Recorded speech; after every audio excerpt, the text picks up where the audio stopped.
spoke to Investec Asset Management's Jeremy Gardiner earlier today, that about his outlook on the global economy. I started off by asking him about the current market meltdown. Let's take a look.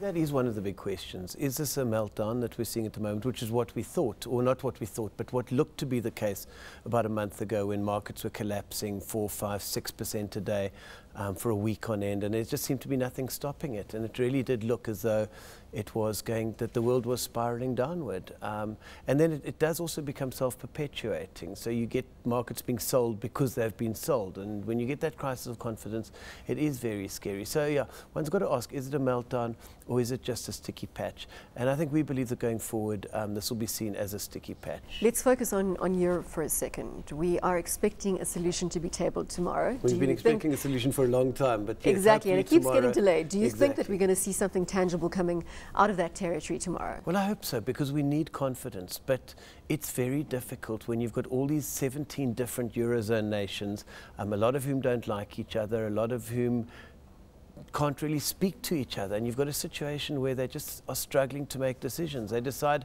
in July to make a decision that's only going to be finalized in November. You can't wait that long. So I think sanity will ultimately prevail in Europe. We don't see a Eurozone collapse, but I think it's going to be tough for quite a long time to come. They're going to play this game out for a while to come. They're not going to necessarily make the decisions that the world wants them to make. But there are a couple of things that they can do, and if they do the right things, we'll get some sort of confidence returning to the region. Do you think it's important for them to recapitalize the territory's banks with a sense of immediacy?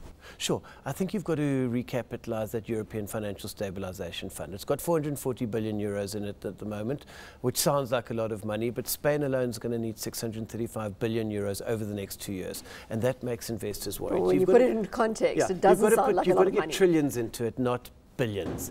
As David Cameron said, you need a bazooka. And so I think their plan to get the G20 to pay for it, because Germany can't do it by themselves, the EU can't do it by themselves. So to get the G20 to recapitalize it is probably quite a good idea, because it's not in anyone's interest that the Eurozone does collapse. So I think you're probably going to see some sort of orchestrated recapitalizing where countries like even South Africa get involved, but China, etc., coming to the rescue. And that will hopefully help with some confidence, but also in terms of recapitalizing not only the countries, but also the banks, because if countries start defaulting, it's the banks that are going to be hit hard. Jeremy, you mentioned China, and of course the other debate is whether we're going to see a hard landing or a soft landing in China. Right now, we saw third quarter GDP numbers out last week coming in at 9.1%, still a very robust number, but that did spook the markets. Yeah, there's no doubt that there are problems in China. There's no doubt that there are some bubbles. There's no doubt that there are some inefficiencies, and there's no doubt that they're going to have some problems going forward. But the Chinese have got a wealth of arsenal at their disposal should they need to start speeding up the economy again. They've been trying to slow it down for a long time, to get it down to 8.5%, because their infrastructure is creaking, because their railways, their roads, etc., can't cope with the growth that they've been having. What is a hard landing? It's coming down to about 6%. That's what would scare them.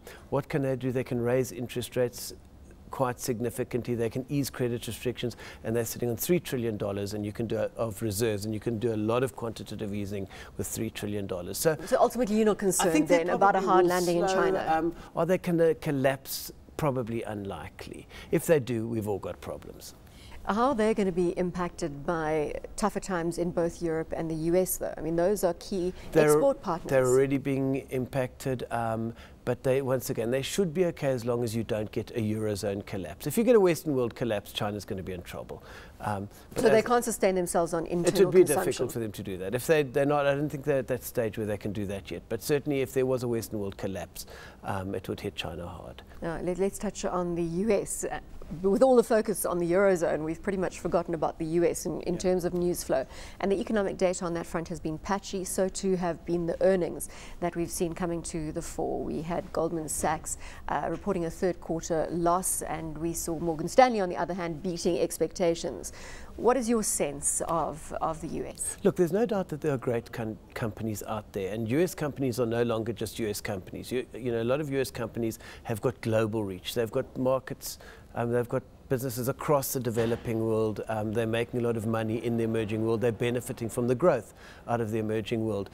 So you're going to see companies doing well, even in an environment where America's not doing well. Looking at America, different states are doing better than others. But the benefit of America is that they've got one tax system.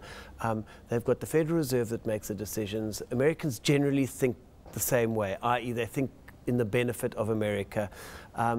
And you can take taxes away from Texas and give them to California if you need to, without asking whether or not the Texans like the Californians. And that's the difference. Greece relies on the welfare of Germany, and there's too much debate and too much personal bias that gets into the decision making. So you believe the US is going to stand firm? We're not going to see that double dip recession coming out of that okay. They're going to slow. Double dip probably unlikely, but certainly they can move money around in order to fill holes where they develop, and that's the problem, that Europe can't do the same at the moment. It's too subjective. You need one fiscal union in Europe, and you need one governing body that makes the decisions on what they're going to do, which countries they're going to recapitalize, which banks they're going to recapitalize, and to make all the decisions without it having to be done by vote. Let's bring it all home.